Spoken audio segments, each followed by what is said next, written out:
There's something, really satisfying about using the simplest tools to unlock the deepest life inside the soil. Gardeners today often chase complicated systems, high-end compost bins, or, manufactured soil boosters. But the old farmers, the ones who coaxed fertility out of even the poorest land, understood that the most powerful soil builders were already beneath their feet. Earthworms did the heavy lifting. They just needed a steady food source and a protected environment, really. That's where the concept of the worm tower comes in. A deceptively simple method rooted in old-world practices of burying organic matter directly into the earth to feed soil life from below. The modern worm tower is nothing more than a vertical feeding station sunk into a garden bed. But the results are, honestly, shockingly strong. With nothing but kitchen scraps and a small buried tube, you can launch a worm population that spreads nutrients through the soil without smell, without turning compost, and without attracting pests. When I built one myself using leftover kitchen waste, the transformation was, impossible to ignore. So, the worm tower works because it concentrates food exactly where worms want it. The principle behind a worm tower isn't modern at all.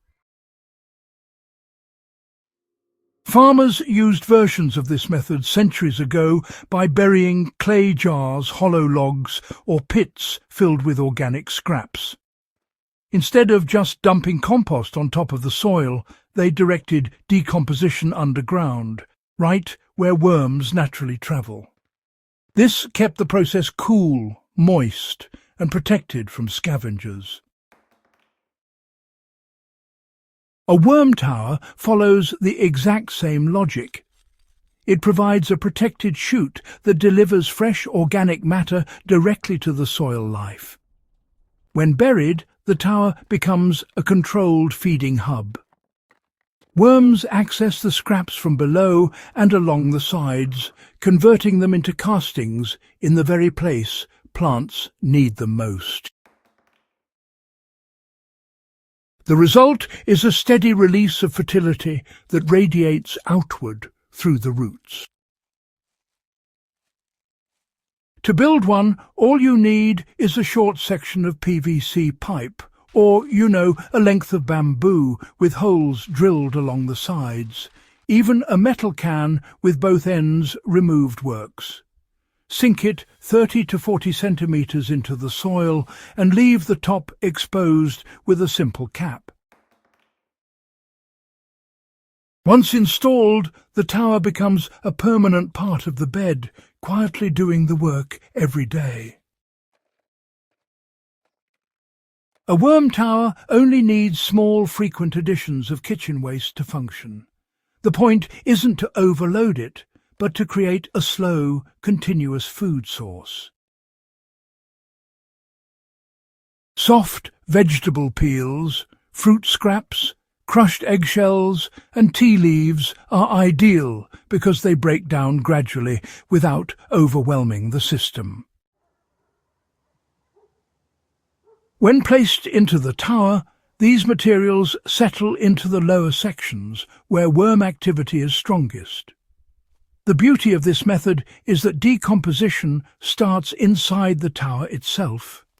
You never get the rot smell associated with open compost piles because microbes begin digesting the scraps while the tower walls separate the breakdown process from air circulation. As the material softens, it begins seeping into the soil through the drilled holes, creating a scent trail that worms immediately detect. They move in, feed, deposit castings, and continue tunneling outward. This is where the results become obvious. Soil around a tower becomes softer and darker within weeks.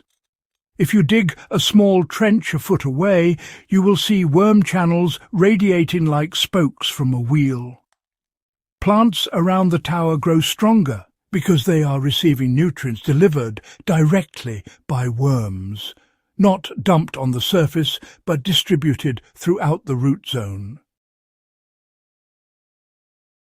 One detail that old farmers understood instinctively was that worms are drawn not only to food, but to cool, moist environments.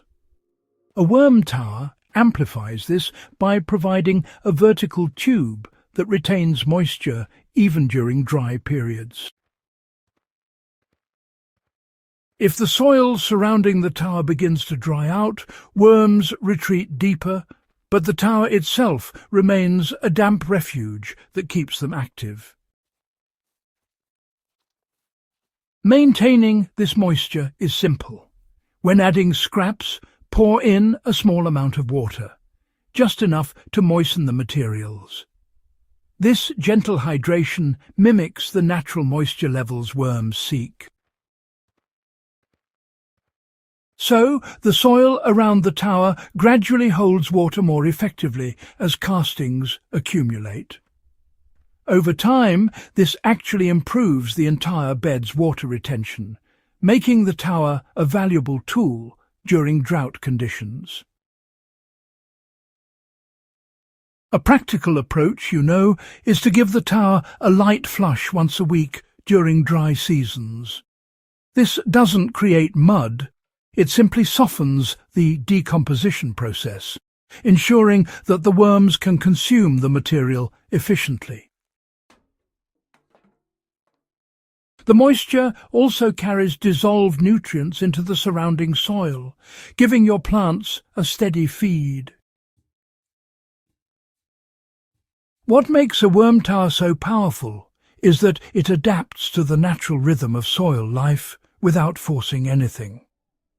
Unlike compost piles, which require turning, balancing carbon ratios and managing airflow, a worm tower simply provides the environment worms already evolved to thrive in.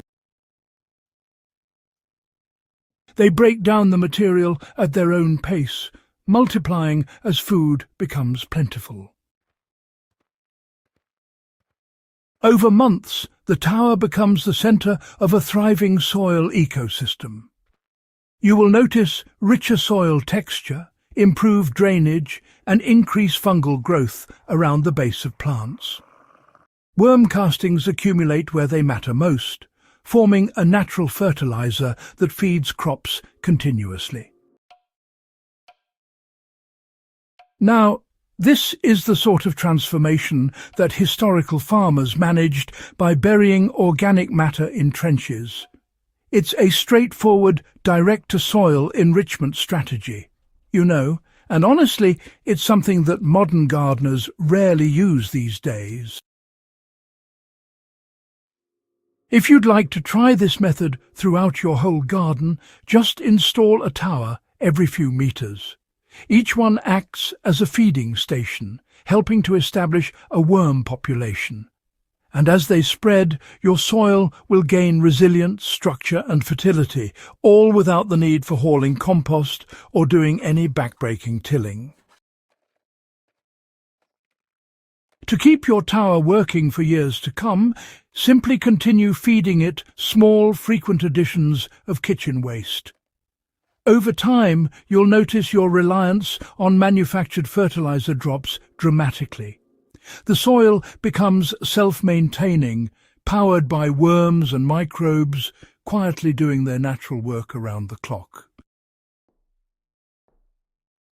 For more field-tested methods rooted in history and real-world experience, do subscribe to FarmLab and share this guide with others interested in rebuilding soil the smart, sustainable way.